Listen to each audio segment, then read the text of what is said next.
Hello, friends, juniors, seniors, and all. Here, NEET PG result is out.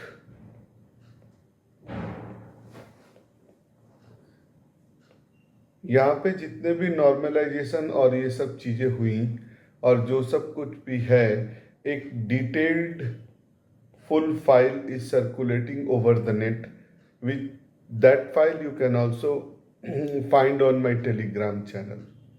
And as per the notification of NEET result, everything detailed you will get on the proper site after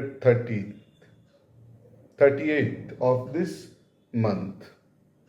Okay, the situation is like last year, 50 percentile, 45 percentile, and 40 percentile. ये सभी को known है. Then मैं क्या new video discuss करना चाहता हूँ. Here I am just discussing. First is the DNB and MDMS. दोनों में क्या लेना चाहिए. DNB is having certain drawbacks. As per our experience, इनका कुछ एकेडमिक दैट मीन्स कि एकेडमिकली ये थोड़ा वीक है. आप कॉलेज में प्रोफेसर और ये नहीं बन सकते. दूसरा चीज, the second thing is this कि DNB के बड़े सब्जेक्ट्स में पास करना थोड़ा टफ है. Okay, even then if you have to select the DNB, I will suggest select the DNB in MSOBG. It is good small subject. Pediatrics, it is also small and the passing rates are high. Of DNB ophthalmology, it is good, passing rate is high and things are good. But one another thing, that अगर academic background उतना strong नहीं मिलता है तो एक जो आपके पास certainty होती है, no one knows how the future will be. Okay, overall सबके लिए फ्यूचर कैसा हो कह पाना मुश्किल है. तो some things which we should take guarantee for our futures, in which we should take MDMS, so that at least in worst condition you can opt some good government job, you can opt teaching lines in medical colleges. अब MDMS में भी कौन कौन सा subjects private के लिए opt करना चाहिए और कौन कौन सा सब्जेक्ट गवर्नमेंट के लिए ऑप्ट करना चाहिए. तो जितने भी इंस्ट्रूमेंटल सब्जेक्ट्स हो गए, जैसे MDRD, खराब प्राइवेट से लेने से अच्छा है थोड़ा पैसा देकर अगर अच्छे प्राइवेट, खराब गवर्नमेंट से अच्छा है कि अच्छे प्राइवेट में मिल जाए. अगर आपको रेडियोलॉजी का अच्छा इक्विपमेंट रहेगा ही नहीं तो आप फिर सीखेंगे क्या. USG CT स्कैन और MRI आज तो मैंडेटरी है. इसी तरह से इंस्ट्रूमेंट वाला और सब्जेक्ट क्या है, ऑप्थेल्मोलॉजी, ENT. ये सब अच्छे प्राइवेट में और अच्छे इंस्टीट्यूशंस में ही लेना चाहिए. नहीं मिल रहा है तो उसके बाद से क्या. और गवर्नमेंट सीट्स का क्या पॉजिटिव चीज़ है कि अगर आपको MS जनरल सर्जरी करना है और उसी के बेसिस पर करियर निकालना है, तो अगर आप MS general surgery premium institute में कर लेंगे तो फर्स्ट ईयर की ड्यूटी इंटर्न जैसी ही रहती है, फ्री हैंड्स कम मिलते हैं.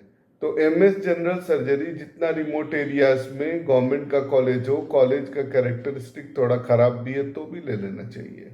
The same thing is with MSOBG. आप MS पास करते करते ही आपको SRC जितना नॉलेज हो जाता है. तो put this tricky things in your mind, because कि टाइम टू टाइम इससे काउंसलिंग में आपको और सब्जेक्ट और प्लेस चूज करने में बहुत फायदा होगा. ठीक है. Later on you can also discuss with me on my free WhatsApp and for some instances some paid channels. मैं डेटा एनालिसिस करके चीज़ों को बताना नहीं चाहता, मैं चीज़ों को बताता हूँ on the basis of their reality which you have to face. Regarding the bond and also other things, we can discuss. कहाँ पर कैसा बॉन्ड है, कैसा बॉन्ड नहीं है. तो bond, place and money thrice will play important role while taking seat. Or scenario is changing day by day. Right now you have to prove yourself in PG, और उसके बाद भी आप कुछ कर सकते हैं. तो डीएनबी के लिए मेरा वो जो बात रहा, कौन से डीएनबी ऑप्था लीजिए, डीएनबी गाइनी ऑप्स लीजिए, डीएनबी पेड लीजिए, और एमडीएमएस के लिए जैसे MS general surgery, GNO remote में भी मिल जाए तो ले लीजिए.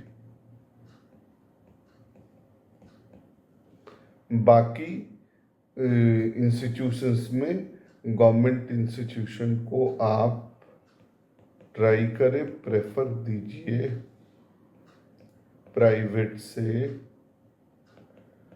और बॉन्ड केयरफुली देखिए.